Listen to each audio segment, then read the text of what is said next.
ज़कीरुल्लाह साहब, ज़रा ये बताइए कि बार बार एक दलील ये दी जाती है, दुनिया भर के मुसलमान मुल्कों का हाल देख लीजिए साहब, वहाँ ये हो रहा है, फलानी जगह खून बह रहा है, यहाँ के मुसलमान बड़े महफूज हैं, छोटी मोटी बातें तो होती रहती हैं। ये बात कितनी जस्टिफाइड आपको लगती है? नहीं, इससे सुकून मिलता है कुछ आपको? हाँ, एक बात समझ में आती है कि मुसलमानों के साथ जो हो रहा है वो ऐसा नहीं है कि अनजाने में हो रहा हो। आप देख लीजिए, असम के चीफ मिनिस्टर का जो रवैया है वो एडमिटेडली ओपनली कह रहा है, यूपी के चीफ मिनिस्टर का रवैया वो ओपनली कह रहे हैं कि वो अब उनका जो इंटेंशन है वो माने रखता है।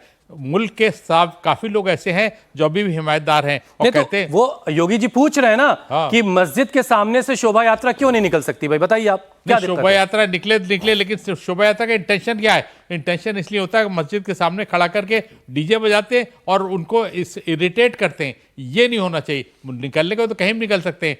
आप देखिए कि बाबरी मस्जिद का जजमेंट हुआ, जजमेंट कैसा था आज सामने आया सबके, कि जिस आदमी ने जजमेंट दिया था वो खुद कह रहा है कि मुझसे फॉल्ट हुई। और जजमेंट आप पढ़े उसका तो उसका लीगल क्रिटिसिज्म बहुत आसानी से है कि इसके विपरीत भी निष्कर्ष निकाला जा सकता था। लेकिन किसी मुसलमान ने, ये गवाह है पूरा देश, किसी मुसलमान ने एक हरफ नहीं उठाया और सब के सब ने यकीन किया कि सुप्रीम कोर्ट ने कहा है इसलिए ठीक ही कहा होगा। किसी ने कोई बोला नहीं, कोई रिजेंटमेंट नहीं हुआ, कोई टिप्पणी नहीं हुई, आज तक नहीं हुई, ना कोई बोल रहा है। लेकिन अदरवाइज ये लोग सोचते हैं अगर कुछ बात होती है तो ये कहते हैं कि साहब मुसलमानों ने ये किया, मुसलमानों को क्या, जबकि मुसलमान तो रिसीविंग एंड पे है, मुसलमान कुछ नहीं कर रहा है।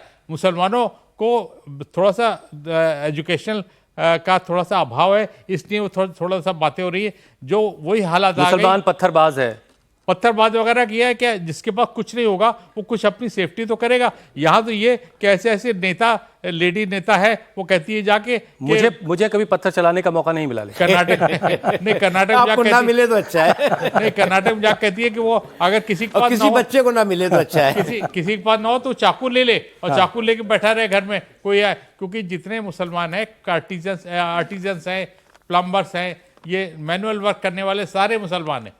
और आप ये समझिए कि अगर वो कहते हैं कि अगर ये घर में घुस गया तो कुछ ना कुछ करेगा, इसलिए उसके लिए पहले से तैयार रहो। कुछ नहीं हो तो औरतें घर में चाकू लिए बैठी रहे जिसे। अरे क्यों आप इतना डर रहे? वो अच्छा, योगी जी ने एक और बात पूछी है कि जय श्री राम का नारा सांप्रदायिक कैसे है भाई? नहीं, जय श्री राम का नारा बिल्कुल सांप्रदायिक नहीं है, लेकिन इंटेंशन वही आता है सेंटेंशियल लजिस, यानी उसके तो नियतों को मापने का कोई पैमाना है क्या? हाँ, नियत को नापने पैमाना ये है कि आप चलिए रास्ते में, हमसे तमाम सुबह जब मॉर्निंग वॉक पे जाते हैं तो हम लोग राम राम कहते हैं, हम आराम से कहते हैं, ठीक है, जवाब देते हैं। लेकिन अगर वो हमसे हमारी मस्जिद जो हम नमाज पढ़ रहे हैं और बाकायदा अजान हो रही है, इनके अगर मंदिर के पास आप जाके अजान करते हैं तो क्या हालत होगी? कोई टिकने देगा? मार कोई बराबर कर देंगे? आप करिए जय श्री राम, हमें कोई इतराज नहीं, हम जय श्री राम को सपोर्ट करते हैं। हम कहते हैं कि हाँ ठीक है, आपका राम है, इमाम हिंद है, इमाम हिंद है, हम उनको इज्जत करते हैं, हम लोग रिस्पेक्ट देते हैं कि ठीक है, आप कहते हैं राम राम, बहुत अच्छा है, आप हमें ग्रीट करते हैं, ग्रीट करने का स्टाइल है राम राम का, हम खुश होते हैं कि आपने हमें विश किया, राम राम किया, हमने भी कहा राम राम।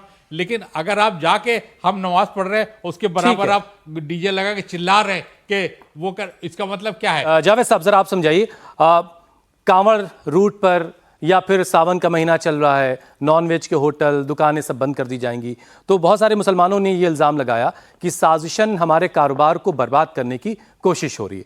तो मुसलमानों की इकोनॉमी किस हाल में रही पिछले एक बरस में? कुछ डेटा है इससे जुड़ा आपके पास? Thank you. मेरा मानना यह है कि जो मतलब इस तरह का जो मतलब किसी पे ज़बरदस्ती का रिस्ट्रिक्शन लगाना कि किसको क्या खाना है, कब खाना है, कैसे खाना है, क्या पहनना है, वो भी मेरे ख्याल से अगर आप देखें तो हमारे इकोनॉमी के डेवलपमेंट के लिए ठीक नहीं है। उसकी वजह क्या है कि हमारे पास इतने रिसोर्सेज नहीं हैं कंट्री के अंदर, तो हम FDI इनवाइट करते हैं, हम दूसरी मल्टीनेशनल कंपनीज़ को बुलाते हैं। ऑब्वियस है कि जो बाहर से लोग आएंगे, अपना कैपिटल इन्वेस्टमेंट करेंगे, यहाँ पे रहेंगे तो वो फ्रीडम की डिमांड करेंगे। इसी तरह से हमारे सिटीजन्स को भी उसकी ज़रूरत है कि वो भी जो है फ्रीडम के साथ रहें। तो मैं इसको बिल्कुल उससे डिसएग्री करता हूं कि किसी पे किसी तरह का कोई रिस्ट्रिक्शंस हो खाने पीने में या पहनने या और दूसरे कल्चरल मामलात में, सबको इक्वली रेस्पेक्ट किया जाए। रहा मामला कि इकोनॉमी का मसला मतलब मुस्लिम्स को लेकर के, तो मेरा ये मानना है कि जो डेटा बताता है उसमें दो तरह का सेक्टर है, फॉर्मल और इनफॉर्मल। मुसलमानों में कोई अंबानी अडानी है क्या? मतलब बड़े बिजनेसमैन भी हैं और मिड लेवल के बिजनेसमैन भी हैं और उसके अलावा देखिए इकॉनमी अगर आप मतलब याद करें कोविड को या और उससे पहले, हमारे जो मतलब इंडिया की इकॉनमी का स्ट्रेंथ है वो इनफॉर्मल इकॉनमी है, अनऑर्गेनाइज सेक्टर जो है। हाँ अनऑर्गेनाइज सेक्टर, जो छोटे रोजगार, किसान, जो मतलब एमएसएमई सेक्टर है, लोग तो ये भी कहते हैं उन्होंने बचा रखा है सब कुछ। उन्होंने बचा रखा है। एग्जैक्टली तो जो अभी के अगर हालात में बात करें तो इस तरह के जो मामलात होते हैं तो उससे इनफॉर्मल इकॉनमी इंपैक्ट होती है। इसलिए कि अगर मैंने शुरू में कहा था कि हम सोशल टेंशन में रहेंगे, हमारा पीस डिस्ट्रॉय होगा, तो इकॉनमी को लेकर के सरकार की जो स्कीमें हैं उसमें मैं दो चीजें कहूंगा। एक तो ये कि सरकार के पास जो अवेलेबिलिटी है उसकी बहुत ज़्यादा अवेयरनेस कम्युनिटी लेवल पे नहीं है कि प्राइम मिनिस्टर जो एम्प्लॉयमेंट रोजगार योजना है, मतलब आज से नहीं, बहुत ज़माने से चल रही है, उसमें कैसे लोगों को इन्वॉल्व किया जाए। तो उसमें मुस्लिम कम्युनिटी के साथ साथ मैं देख रहा हूँ कि छोटे आर्टिजन्स को भी अवेयरनेस नहीं है। तो मुस्लिम इकॉनमी को एज सच आप बात करेंगे तो लोग जो अपना रोजगार है इनफॉर्मल सेक्टर में वो अच्छे से कर रहे हैं।